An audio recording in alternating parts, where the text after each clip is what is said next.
We're going to continue our trip through the evolutionary history of, synapsids, and today we're going to talk about therapsida. Remember, we so far have everything we've looked at is a pelycosaur, which is a paraphyletic assemblage of taxa at the base of synapsida. Here is one of the earliest ones, Ophiuchodon, and here is one of the later ones, Dimetrodon. And you can see these look very, very reptilian grade, but they're clearly synapsids. They have this synapsid opening here. We have one temporal fenestra on each side. You can see Ophiuchodons here, and even better, Dimetrodons here, where there is an opening here. And what that opening was for is, I can draw on here, there are jaw muscles, and you can put your hand on the side of your skull, and if you grit your teeth, you can feel that muscle bowing out. That's your temporalis. And that attaches about here, and it goes up to attach right here. So, this muscle is running underneath the skull to, start here and attach here. And primitive amniotes that were anapsid, this was just a solid wall of bone here. They had a solid wall of bone here that completely hid the temporalis from view in the lateral direction. What happened then is you had this opening here, and what this allows for is this temporalis muscle to have more room to contract when you close your jaws. It allows for stronger jaw muscles. And we'll see how we go from this very obvious opening here to the much more broad opening that we have in modern mammals as we proceed. Again, remember, these are pelycosaurs, very, very reptilian grade, very sprawling, still multiple bones in the lower jaw, very, very reptilian grade. And if we look at the evolutionary history, again, we're kind of right here. Here's the more up-to-date tree. This time they were all around they started in the Carboniferous, but they were all around in the early Permian. And then they kind of fade out, and we see these therapsids coming into play. And then we're going to talk here about the therapsids. So what are therapsids? Well, this is one. This is a Gorgonopsian, which is one of the more famous therapsids. And right away, you're looking at this, you probably still think, well, very reptilian looking, very reptile grade, but it's a lot more mammally. Like, imagine if this had fur. Well, if this had fur, you'd probably be really, confused when asked, hey, is this a reptile or a mammal? So therapsida starts in the early Permian, actually, and they go to now. You are a member of therapsida. So, we're looking at 275 million years ago to now. There is a lot of this. These were super diverse in the Permian. Therapsids were everywhere. There's over 185 genera of non-cynodont synapsids. So what does that mean? Well, cynodonts is the branch of therapsids that later give rise to modern mammals. So cynodonts are the group more closely related to mammals than these basal therapsids. There's over 185 genera of these non-cynodont therapsids. So there was a lot of biodiversity of these forms. What do they have that separates them from pelycosaurs, that groups them closer to mammals? So not everybody has all these features, but these are the ones that we're going to see as we go up in the phylogeny. We're going to see the temporal fenestra getting much larger. So, this is the temporal fenestra. If you look at some of these ones, like Gorgonopsians, this, Lycanops, they get huge. We're going to lose the supratemporal bone. That's a bone in the back of the skull. We're going to start to see changes in the lower jaw. So a deeply notched reflected lamina on the angular bone means we're going to start seeing jaw changes that are precursors for the mammalian middle ear and the modern mammalian jaw. The jaw joint is going to shift more anteriorly, so it's not at the extreme back of the skull like it is in Dimetrodon. We're going to see the palatal teeth, so the palate bone is like the middle, if you tap your upper palate, like the middle of the roof of your mouth. that used to have teeth on it, and that had teeth in a lot of the pelycosaurs. We're going to see that totally get lost in therapsida. We're going to see modification of both shoulder and the pelvic girdles to look much more modern mammalian-like, and the hind limb is going to start to be erect. So look for all of that as we make our way through therapsida. What is the first one? Well, it is called Tetraceratops. It's the most basal therapsid from the early Permian of Texas, and here is a reconstruction. And it's called Tetraceratops because it has these 4 horns. Now, I'm going to show you the skull. Doesn't look like much. These are terrible photos of, in person, this looks a lot more like something. These are really bad photos, but they're honestly it doesn't photograph that well because there's not that much contrast. But, you know, looking at the skull, I'm going to show you a reconstruction on the next page, we see this compared to the pelycosaurs has a much, much enlarged temporal fenestra, and it is almost completely lacking palatal teeth. And don't, like, you know, here's a bar, you know, this is like don't even worry about it. Don't even worry. This is much better. This is a reconstruction of the same animal. And you can see here we have a large orbit, and then here is our temporal fenestra, this huge hole now that is for this great expansion of the muscles. So, you know, we have our temporalis muscle, you know, is originating from here, and it's going up to attach right here. And, you know, it goes behind this bar, you know, this is the equivalent to your cheekbone, and, you know, this allows it to greatly expand out laterally because now, you know, it is not contained within as much bone. So, you know, from this we can see they started to have pretty powerful jaws. This is a predator. So we see this much, much expanded temporal fenestra, and we're starting to really reduce the teeth on the palate. Like we only have them way back here, so we're starting to just completely restrict the teeth to the maxillary and the premaxillary on the skull. Again, just what I said, enlarged temporal fenestra, reduced palatal teeth. You know, going a little bit later, next form we have Biomarsuchia. This is middle to late Permian. This is mostly found in Russia. There's about 10 species, and here is its skull, and it's already looking much more, you know, mammal grade. The eye is pretty big. You know, here is our temporal fenestra, really close to the back of the skull. And so what do we see here? We've lost the supratemporal bone. So there was a bone back here that is completely lost now. Mammals don't have it, reptiles do. This is where it happened. Our occiput is starting to kind of slope backwards instead of being this kind of flat shelf we see in reptiles. Reducing the number of teeth, again, further just keeping them on the premax and max and dentary. We now have a very large single canine, so we don't have these multiple caniniform teeth any longer. This is where we have one single canine. Still, we see this nice bump on the maxillary where it is that, you know, started into Metrodon. There's this bone here, the septomaxilla. This is exposed. It's a mammalian condition. You know, don't worry too much about it. The important point is that we're getting more and more mammal-like. And again, we have this reflected lamia of the angular. It's starting to bend outwards. This is related to hearing. You can see here, you know, this is Dimetrodon's skull. Like here is our supratemporal. This is now lost. You know, the occiput is just sloping completely different way, and you know we're greatly reducing the reptilian grade, becoming more mammalian grade. And we will talk a lot about what is going on here with the angular and everything else in a subsequent lecture where we really talk about the evolution of the middle ear. So if you feel a little confused about that right now, don't worry overly much. We'll get there.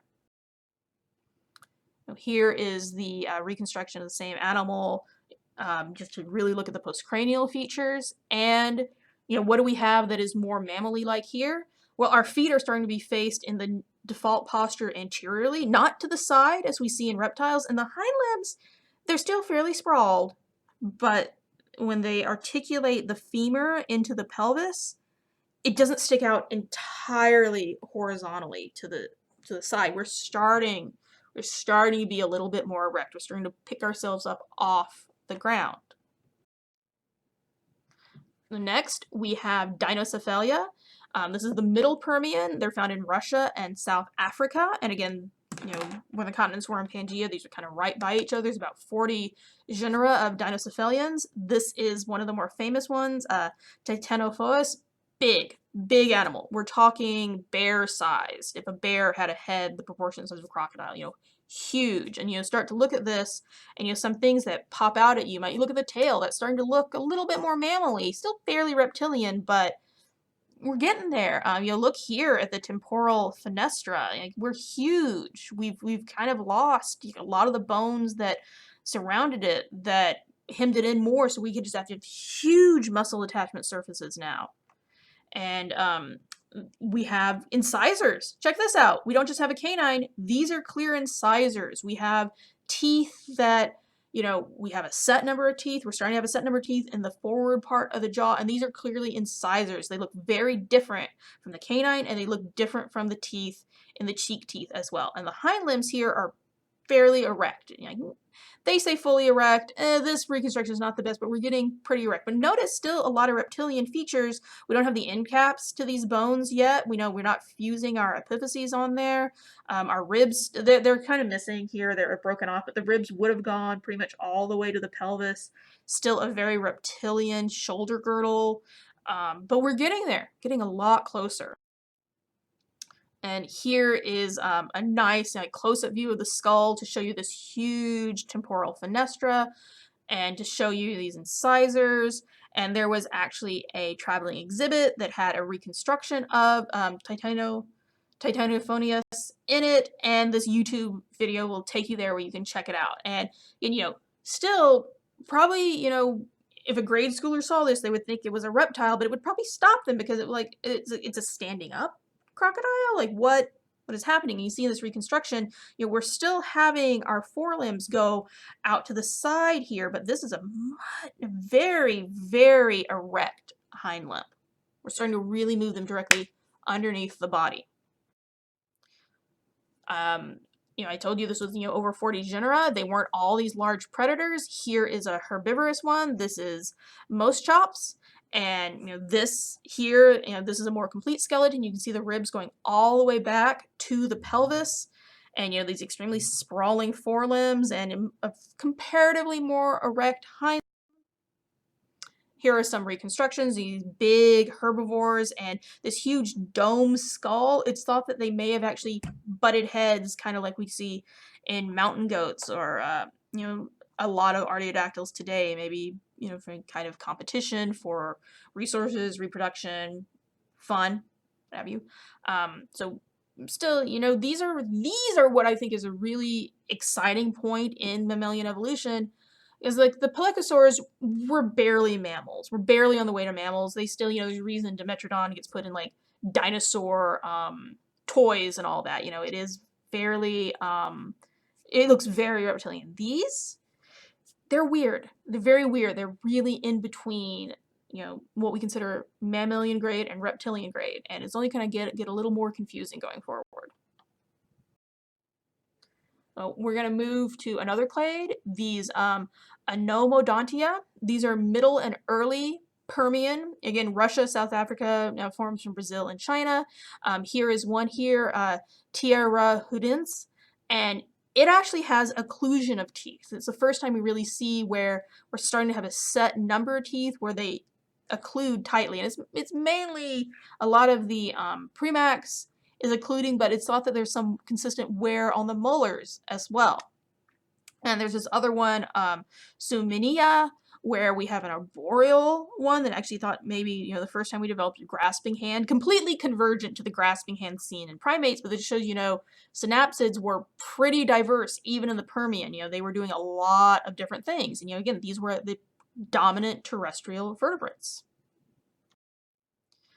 A major part of this clade is the Dicynodonts. Here's Dicynodontia. They range from the late Permian to the late Triassic. Here's a skull. Why are they called Dicynodonts? Di means two. Cynodontia, well, they only have 2 teeth total in the skull. And here you can see, this very nice temporal fenestra. Here's the eye. Here's the nasal opening. They have this little beak here. They'd lost all the rest of their teeth. They were very diverse. Here's a few: Dinodontosaurus, Lystrosaurus, Cesticephalus, and this one where I guess they ran out of names. Robertia. You know, that's the cutest one. And this clade, they were plant eaters. They were basically the ecological equivalent to pigs, where they use their tusks to pull tubers and stuff out of the forest floor. Or, it was mostly forest then. It was pretty warm. Or, the temperate environments where they kind of pulled up. They would eat anything they pull out. They were very much generalists. And keep that in mind when we get back to them. They went into the Triassic as well. Here's some great examples. Again, here's the orbit, here is the nasal aperture, and here is the temporal fenestra. So pretty big. We're actually having an increased brain case, so this is looking less and less like a hole in the side of the skull, and it's looking more like the modern mammalian condition. Still don't have those end caps on the bone, and here you can see this really nice erect hind limb, sprawling forelimb. So erect hind limb, sprawling forelimb. Moving forward in the tree, we have Gorgonopsida. These are from late Permian. They're found all throughout the Old World, and places that they haven't been found is probably just because the rocks haven't been preserved. There's evidence these were global. This is one of the most famous Lycanops. And this, we are closer and closer to mammals all the time, and it really looks like here in these Gorgonopsians. Here we have our incisors, our very large canines. We have, our temporal fenestra, upright hind limb, but still sprawling forelimb, and our ribs go all the way back to almost the pelvis. Here's a reconstruction. They're not thought to have fur. Maybe they did, but there's no evidence they did. We have clear occlusal fangs. That means the fangs actually sharpened each other, and by the fact they were occlusal means that they are in the same portion of the jaw all the time.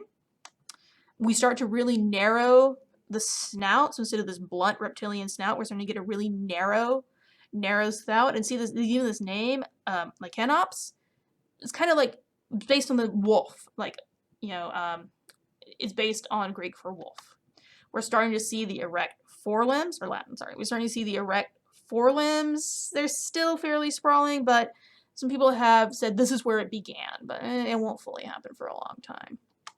There's even some evidence they might have had scent glands. And what I mean by scent glands, I mean musk glands on the snout that they could rub up against something and leave scent. Maybe like, how can we tell that from bones? There's an increased vascularization here in the snout, and that could be associated with that, especially because it's more interior. Some people think maybe it had whiskers, and that explains the vascularization, but the people who study this, so not me, have generally converged on, well, it was probably more for scent glands. Here is a nice photo of the postcranial showing Lycanops, and here is a reconstruction. Again, they're looking pretty weird. What is this? What would you call this if you saw it just walking down the street? It's like I'd probably call it a weird reptile if I but it doesn't look totally reptilian. It's very far off the ground. We've got our erect hind limb, our mostly sprawling forelimb. We do have a big canine here. We got some incisors, kind of a mammalian profile, but we don't have any exterior ears, and there is evidence because the ear is almost completely reptilian here. There's no reason to have external pinnae as of yet. We're really looking very intermediate is it mammalian grade or reptilian grade? What is the winner here?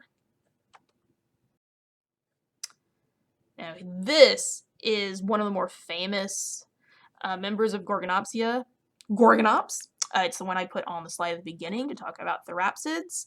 And to show we are starting looking very, very relatively mammally. We're even starting to maybe fuse our epiphyses to our bones, so the idea of determinate growth. This is the dominant predator of the time, the biggest thing there was when it lived in the late Permian. But we still have our lumbar ribs that go all the way.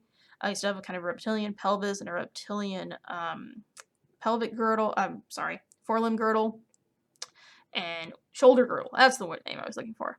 And we still have very, very bulky vertebrae and bones in general, but we're really getting, again, I'm repeating myself, but I think we're getting more mammally all the time. That brings us to therapsida, which these are middle Permian and middle Triassic. These were all over the world. There's now over 25 genera, and they actually have evidence for having whiskers. So this might be when hair began. And again, they're looking at the vascularization pattern, and there's even some exceptional preservation ones where they think they can actually see traces of the whiskers on the rock that surround these forms. So now, if we look here, here's the orbit, here's the nasal. This is the temporal fenestra. This is starting to be almost like functionally obliterated as our brain case starts to get a little bigger, and we just lost all these bones that rimmed it, so that we can have these huge amount of muscle expansion to the side. This is the Theragnasis itself. What else do they have? They have a secondary palate. So here, we're starting to really form our secondary palate, where if you put your tongue against the roof of your mouth, anything like that, you can't pick your nose with your tongue with the inside. You may be like, well, of course not. Reptiles don't have that secondary palate. So this complete closure of the, this complete closure of the mouth from the nasal cavity, that's a mammal thing, and it really, really starts about here. We're starting to have this parietal crest, which is called a sagittal crest. We're having this buildup of bone. Lots of mammals are going to have this from here on out, and some of you have already seen this in the specimens in lab, especially, look at the Didelphis, the opossum. It has a huge sagittal crest, muscle attachment. We're getting really, really powerful muscles for jaw closure. I have an enlarged nasal bone, starting to look mammally size. Our stapes is starting to get smaller. And that's important because the stapes is relatively gigantuan in reptiles. It's pretty small in mammals. We're starting to say the first difference, the cheek teeth. What are the cheek teeth? Those are all the teeth posterior to your canine in your cheek. Those are your molars and premolars. And this was a very diverse group. I don't have time to go into them, and it's not really super relevant to the course, but they had small insectivorans to large carnivores, extremely diverse group. They were all meat eaters, so were they? Actually, no. They weren't all. They were super, super diverse. And here is one of them. Here's thought to be a herbivorous Therapsida baria from the early Triassic. And, I love this drawing. This is a great drawing that really shows you these little peg-like teeth that are not pointy in the back. So it's thought that instead of capturing prey, they were grinding. So this is thought to be herbivorous. Here's our orbit. Oh, well, hey, look, the postorbital bar isn't complete here. That's probably real. That's probably not deformation. And here is our, temporal fenestra. Oh my God, we're huge. Look how big that is. That has gotten gigantic. And here's our nasals. They're also really big. This is starting to look, we still have this really, really tiny brain case, but this is looking like if I just put this skull down in lab and was like, okay, mammal or reptile, probably start to be pretty hard to make the call at this stage. So we've gone from Dimetrodon, who's a representation of the most derived pelycosaurs about 275 million years ago, to Lycanops here, which is our representative of Therapsida, a late, Therapsid, which is from late Permian, about 251 million years ago. So we've about 25 million years of evolutionary history. We've gone quite far. We've actually progressed more rapidly than we did from Ophecodon at the most basal synapsid to Dimetrodon here. So just take a moment and maybe just pause the lecture here and just look at these differences here and think about what happened in our march towards mammaliness between these most derived pelycosaurs and the Gorgonopsian.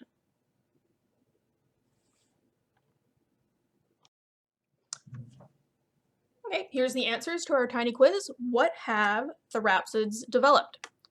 That much enlarged temporal fenestra. The synapsid opening, much bigger in therapsids than it was in any pelycosaurs. Again, so here's our reconstruction Dimetrodon, here's our skull of Dimetrodon, here's our reconstruction of Gorgonops. We don't have Gorgonops' skull exactly here, but we have Lycanops here. That's close enough. So, we got a much, much larger temporal fenestra, both in absolute terms and in relative terms. We have this, again, this notched lamina on the angular bone, so we're starting to notch. See, we're starting to put this little notch in here and completely smooth here. Again, we'll look at this way more when we look at the ear, but just be aware we're starting to get the mammal ear now. Our jaw joint has shifted to be more anteriorly, so instead of being all the way back here, we've kind of shifted it a little more anterior in the skull. I mean, when I shifted interior, we're shifting it anteriorly on the skull, not on the dentary. A whole host of dental modifications. We clearly have a single canine. We have incisors, and we're starting to have some differentiation in our cheek teeth, but we're not totally there yet. We're starting to have some occlusion. We're definitely having occlusion with our canine, but we're not quite there. Hind limb is mostly, if not fully erect. It kind of oscillates back and forth for a bit, but we're on our way. We're definitely not a horizontal hind limb anymore. Forelimb, though, still very, very sprawling forelimb in a lot of these guys. Partially, people say it kind of started here. It still looks pretty much the same to me, but there is modifications in the forelimb that there was evidence they could push themselves up for some periods, but that was not the resting position. The resting position was still sprawling, but they were starting to be able to be more erect. And important, we have that secondary palate, and that's going to be important because the secondary palate, one big reason to have the secondary palate is for nursing, because your secondary palate can be cleft. Have you ever heard of a cleft palate? It's a hole in your palate, and that's actually a reversal to the reptilian condition, and it creates huge problems in nursing.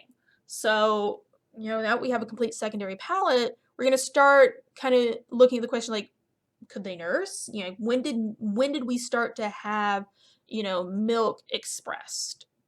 So we kind of have some of the precursors now. We're starting to have evidence of more muscles on the face. We have that palate set up. So we'll see. We'll see if we can start to answer that question in subsequent lectures. Again, where have we gone through these trees? And I'd like to show both of them since this one is more accurate. This one is more up to date, but I like this one because it shows exactly the diversity each time. So this was the previous lecture, these basal synapsids. Here, we are here in these therapsids. This is what we looked at today, and we're going to move forward, getting more and more mammally as we go. There are some I've got a link to a film here on Daily Motion. This is, again, walking with mammals, so you can see some cool stuff. Sorry, not walking with mammals, walking with monsters. You can see some cool stuff like a gorgonopsid attacking a reptile. You can see dicynodonts in that video, and you can see Therocephalian attacking one of the dicynodonts. And I will leave you with that, and the next lecture will be up shortly.